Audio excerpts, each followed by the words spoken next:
Magandang araw, mga kababayan, diyan sa ating minamahal na bayang Pilipinas, dito sa Amerika at iba't ibang panig ng mundo, mga kapwa Pilipino. Magandang araw po sa inyong lahat. Nandito na naman ang inyong kaibigan, si Teddy Molina. Kasama ko yung aking co-host, walang iba si ah, Dan, Mr. Dan Nino. Alam mo, meron na namang bagong senatorial survey na lumabas. Uh-huh. And this is the latest, the most recent among them. Ito yung survey ng SWS, Social Weather Station, Mm-hmm. na kinomission na ulit ng Stratbase. Ito palang Stratbase sa Pilipinas ay isang think tank group. So Uh-huh. they commissioned the SWS to those surveys for them, including political surveys. So it looks like, no, it does not look like, but the survey says so. But as they said, it's only a snapshot. Uh-huh. Things can change for the last minute, especially for the last six candidates. Kasi lalo na yung last three seats sa tingin ko, Right. 3 or 4 seats. I'm referring to number 8 to number 12. Kasi dikit ang mga ang mga kandidato. Pero just like as what the Inquirer has said, the biggest gainer is yung kaibigan natin. I mean, we are rooting for him, Senator Tube, kung basbasan ng mga tao, at ni Lord, of course, Benhur Abalos. Oh, okay. He is now within striking distance. Good. At least merong isang abogado. Yes. The blessing of God. Sana man kahit lang pang 12 position lang siya makapasok.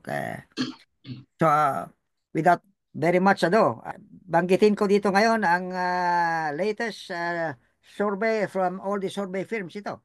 Uh-huh. Ito, it's May 2nd yata. May 2nd Okay. to May 6th. And May 6th is 2 days ago. Uh-huh. Right? Right. Okay. May 9 tayo na ngayon. So 3 days ago. Amerika, 3 days ago. This is the latest among all the surveys.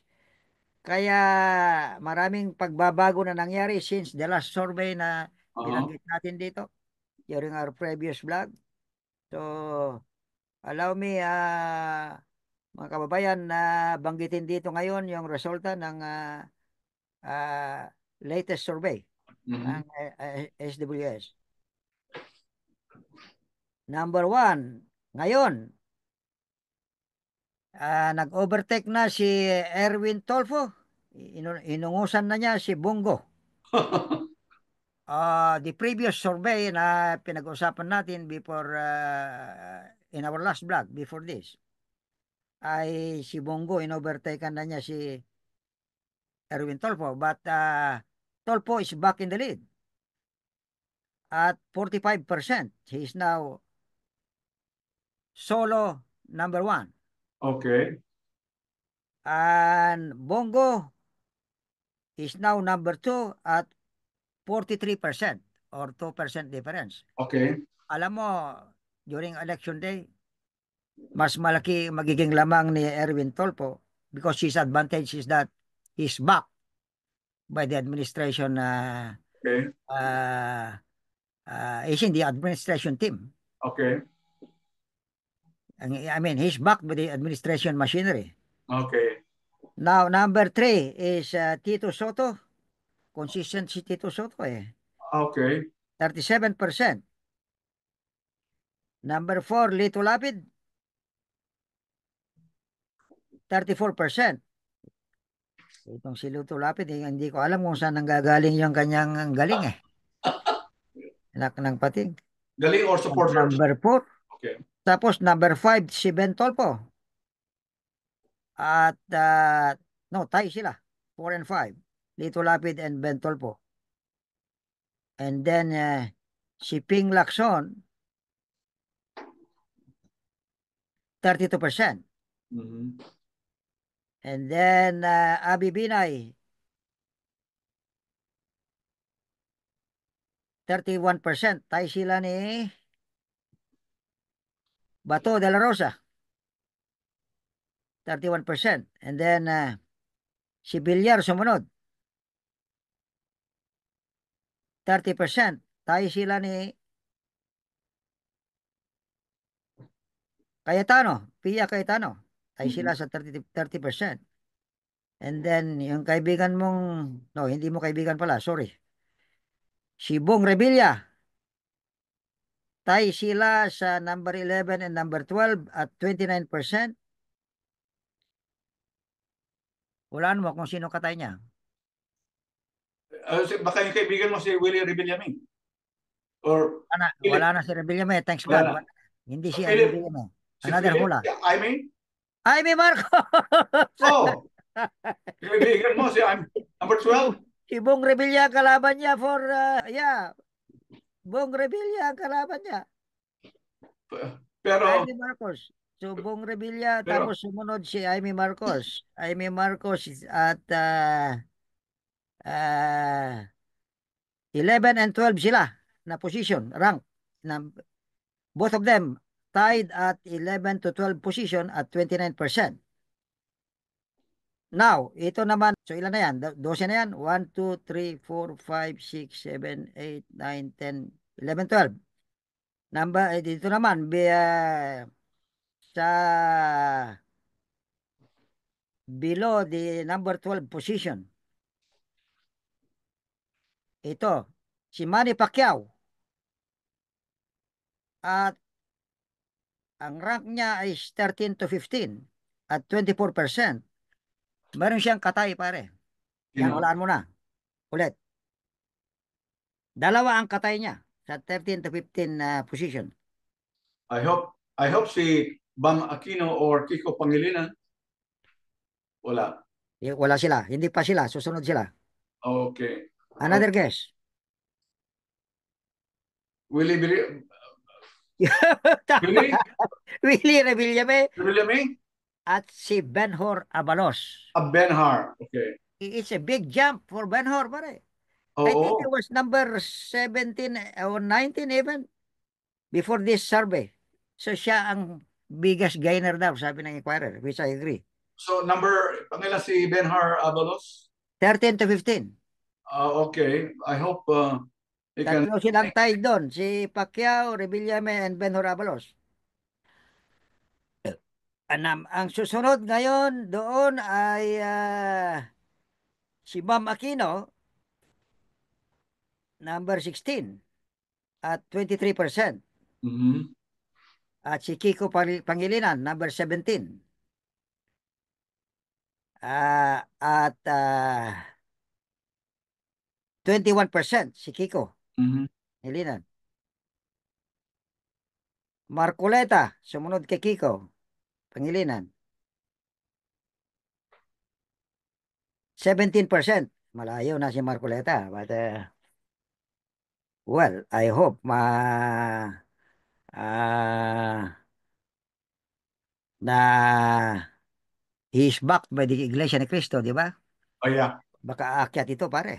You can never You can never can tell. tell. So he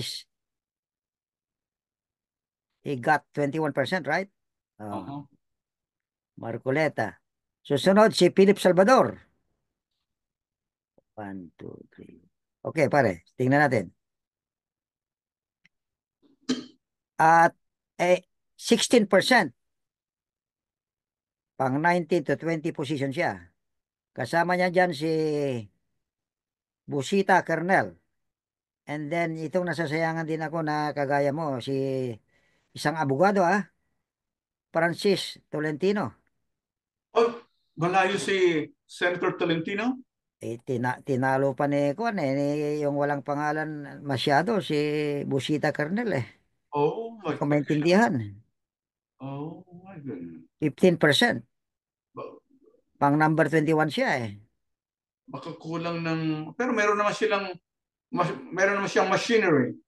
He's Well, a I man hope. in the administration. Kasi kailangan natin yung mga abogado doon sa Senado eh. Oo. Hindi mga clowns na Oo nga. tinatawag nating clowns. Oo nga. Ayaw natin ng Kasi, kasi kasi alam mo sa that's a very campaign. delicate position, my friends. Kaya wag tayong magpadala ng clowns doon. Oo. And then to round up the survey sa nasa akin ngayon, ng resulta, si Unasan ang sumunod kay Francis Tolentino at si Jimmy Bundok for the 22nd and 23rd slot at 14 and 11% respectively.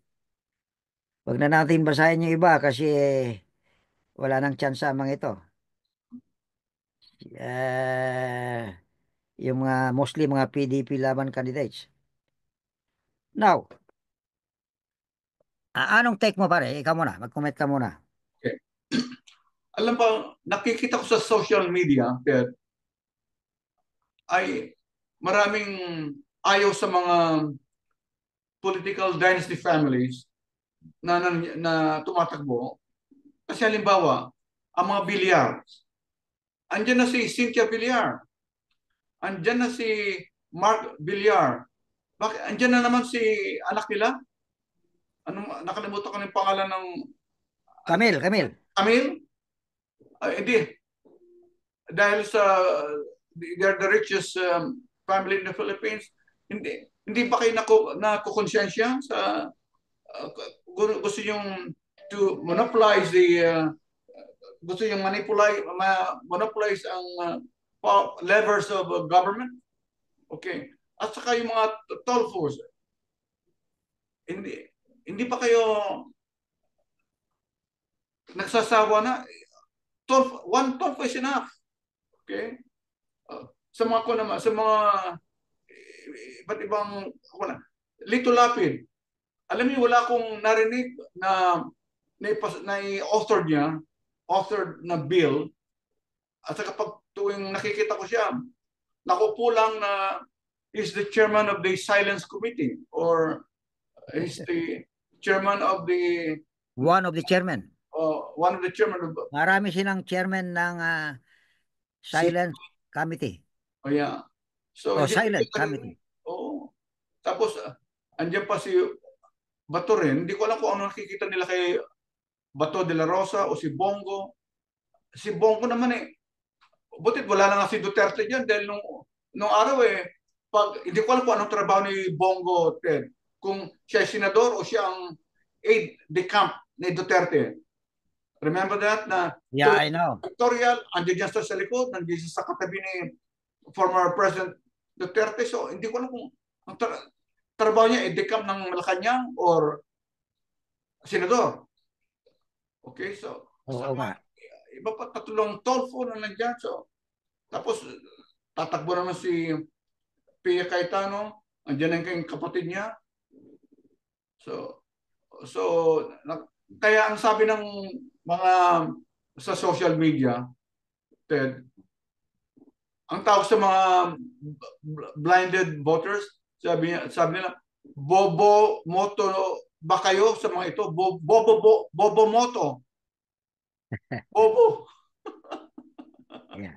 moto, bakit ganon? Pero yung mga talagang deserving, wala dyan. Kaya nakaka-despair. Hindi mo nabanggit yata si Bong Revilla, pare. Ay, isa rin yun. Siyempre, dahil Ah, ito pa, si Bong ang, Revilla, ang, ang, ang, ah, pinapasoli sa kanya yun nga, ang yung tanong ngayon ay bilyon. nasaan yung 125 million? Oo. Tapos, tatakbo pa, what a gal. What a, mga makakapal ng mukha mga ito eh. Pinapasoli, sabi mo, ang sabi ng ombudsman, isosolid niya ngayon, no? Nasaan? Yung pera. Kaya, Yun nga, ngayon pare, yun nga ang nakakapagtataka. Biro mo, ilang milyones ang ginastos nito ngayon sa eleksyon na ito kasi alam mo, to run for senator is an expensive oh yeah, experiment. yeah. It's an expensive thing to do. Alam mo ang estimate ni former Senator Trillanes, If you run as an independent, wala kang partido, aabot ng 1 billion. Oh my goodness. B as in boy. Yes. Ang gagastusin ng isang kandidato running for senator.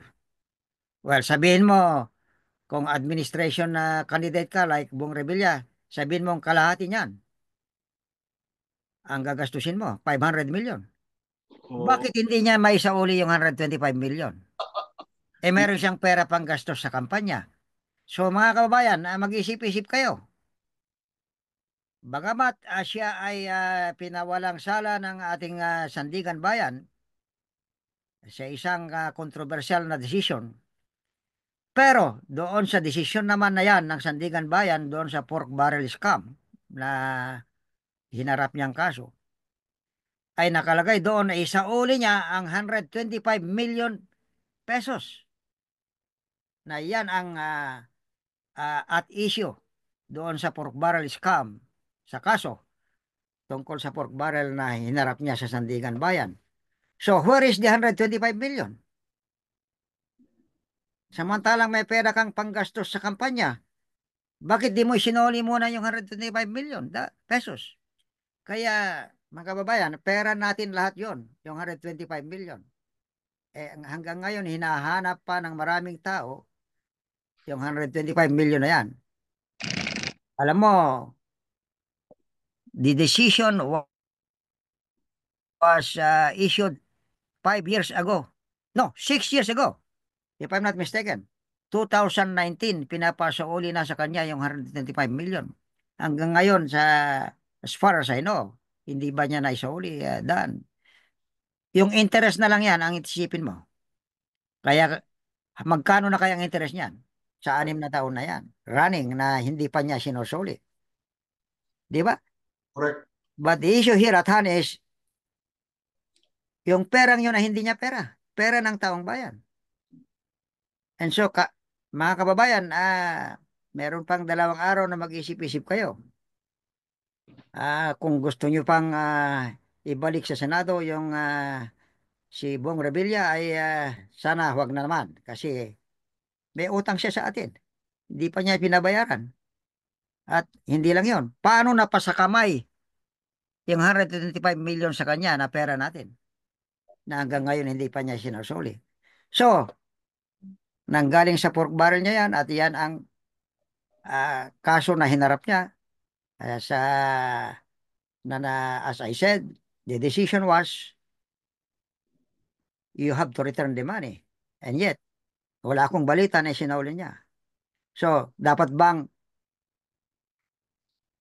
ihalal ulit itong ganitong klaseng public official? Mag-isip kayo ng mabuti mga kaibigan. Dahil marami pang mas qualified sa kanya. I mean, hindi siya abogado. Hindi na nga abogado, hindi rin siya Honest. honest. Hmm, His integrity is under question. correct. So, ano ang karapatan niyang ibalik natin siya sa Senado? So, mag-isip-isip tayo mga kaibigan. Marami tayong ipalit na iba doon na may integrity, mayroon ding kakayahan na maging senador. Kagaya ni mga abogado, si Albalos, si Bam Aquino. Hindi naman abogado pero naging senador din yan. Si Kiko Pangilinan. Pangilinan, si Francis Tolentino. At kung pwede kong idagdag yung isang taong matapang at walang bahid ng anumang Tuwalya. issues of integrity. Walang iba kundi si Colonel Ariel Carubin. Idagdag niyo po ninyo yan.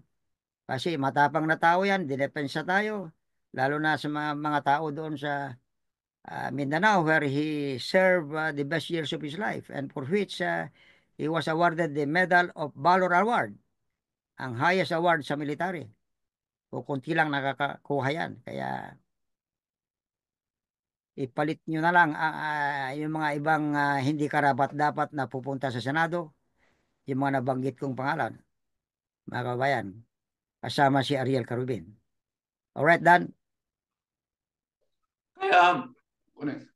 Kaya, this is what I call irony. Dahil despite these issues, yung ating mga kababayan dyan sa Pilipinas ay tinatangkilik pa rin itong mga kandidato na hindi naman karapat-dapat. Kaya hindi ko maintindihan, Ted, we should be educated enough to discern whom to vote dahil nakasalalay sa itong mga senators na ito at sa mga congressmen ito ang future ng ating bayang Pilipinas. Dahil kundi, stagnant na naman ang ating kalagayan sa Pilipinas. At saka pagtatawanan naman tayo ng mga kababayan natin dito sa Pilipinas dahil yun ang pinag-usapan. Bakit sila na naman ang mga nahalal na senador dyan? Kaya I don't know the answers anymore. I hope parang sa conclave, Ted, na Yeah. God will whisper the better or the best candidates to win in the Senate or the House of Representatives so that our country can move forward, not only a developing country, but a well-developed country like Singapore. You know, Singapore, before, it's in backwater Yeah. of the Malaysian country. Ngayon, from a developing country to a developed first world country, from a third world country to first world country. Malit lang ang Singapore. Pero pag punta yung Singapore, talagang sila well-disciplined, malinis ang kanilang syudad, it's orderly. Kaya yung ating mga kababayan, Ted, nung napunta ko doon noon, 5 years ago, ay maraming Filipino workers doon. At they are thriving. Kaya hindi na sana kailangang abroad o magtrabaho sa ibang bansa, iba't ibang bansa ang ating mga kababayan. Kundi, wala tayong parang pag-asa dyan sa sarili nating bayan. Ang kaya lang naging afloat ang Pilipinas dahil yung mga pinapadala nating dollar remittances. Kaya doon nakakatulong tayo dito na taga-abroad dahil nagpapadala tayo ng dollar remittances sa Pilipinas. Tama. Kaya mag-isip-isip tayo mga kababayan at kami mga kababayan ninyo dito sa Amerika ay nababahala na naman sa resulta ng survey na ito. Parang walang pagbabago sa Pilipinas nito. Kasi palagi natin ibinabalik sa Senado yung mga matagal nang pabalik-balik doon. Kaya it's about time siguro na i-retire na natin sila at magbago na tayo ng pananaw ay balik natin yung nakaraan na only the best among the best Filipinos go to the Senate. Yeah. Maalala ko, Dan, at ulitin ko na namang sabihin sa programa natin ito, nung panahon natin na estudyante tayo sa Manila, na tayo ay every night pagkatapos ng ating klase ay nanonood ng debate sa Senado. Kasi puro magagaling na abogado, kreme ala kreme of Philippine politics ang nandun. Like the likes of Tolentino, di ba? Ambrosio Padilla, si Tanyada, Rojas, sino pa? Senator Aquino. Papanood mo noon. At Ambrosio Padilla, Jokno. Paredes. Yeah. Okay. Mga kaibigan, yung Laurel. mga panahon na yon dapat ibalik natin na piliin nating mabuti. Yung magagaling lang na Pilipino pero merong integridad ang ilagay natin sa Senado. Wag Mm. na nating gawing sanctuary ng mga nagpapalipas lang ng oras at walang ginagawa sa Senado. Nakita naman ninyo sa session nila napapanood natin kung minsan na kagaya ng sinabi ni Dan yung mga iba ay ginagamit lang yung cellphone sa pagpe-Facebook siguro. And yet we are paying them millions of pesos in salaries and allowances galing sa ating mga buwis. So, yan ba ang karapat-dapat na iloklok natin sa Senado? At kailan pa na pamilya ang ginagawa nating senador ng bayan? Di ba dapat isa lang na miyembro ng isang pamilya ay sapat na 'yon? Bakit kung hindi yung ina, yung anak, tapos anak na naman. Kapatid, Tapos yung ina, kapatid. andun pa yung anak, tapos may susunod na naman na anak. Sana kung ang mga itong papalit sa mga aalis na kamag-anak ay magagaling, hindi naman. At wala pa silang contribution sa Philippine society na karabat dapat na qualification nila para maging senador. So mga kaibigan, baguhin natin ang sistema ng ating pagpili ng ating ihalal sa Philippine Senate. I'll call you in a few Di minutes. ba, Dan? Yeah. Yes. At isa pa, Ted, itong si Pacquiao na naman, natalo na sa pagka-presidente, gusto pa niyang bumalik. At hindi, idol ko siya as a boxer, but not as a senator. Dahil alam mo nung minsan, nung nakikipag-debate siya kay former Senator Drillion, uh, yung pag sumasagot siya, binubulong yung kanyang sasabihin Yeah. from the gallery. Okay. Anyway, Yeah. so Ted, we look forward to this election. I hope the eyes of the Filipino voters will be big enough to discern who will be the right persons or candidates to win in this coming election. Okay, magpaalam na tayo. Okay. Tama ka, Dan. At magpaalam na tayo because our time is running out. Yes. At sana ay makinig ang ating mga kababayan sa kanilang konsensya Okay. na na dapat lamang ang karapat-dapat ang butuhan nila for senators. Mhm. Yung karapat-dapat na merong kakayahan na maging senador at merong integridad Okay. at merong track record Okay. sa pagiging ah, So, pagkakaroon ng kakayahan at integridad.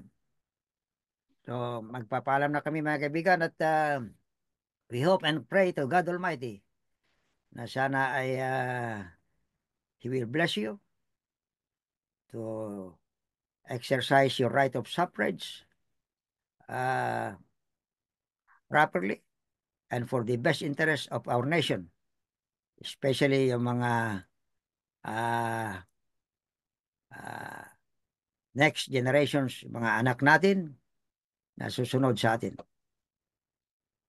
Okay, Dan? okay. So, farewell for now. Adios. At sa ating pagsasama muli, mga kababayan. So, kami nagpapaalam na muli. Salamat po sa inyong pagtangkilik sa aming programa. At bago tuloy ang magpaalam, paalaala ko lang po sa inyo, kung maaari lang, kung hindi pa kayo nag-subscribe, please subscribe to our blog.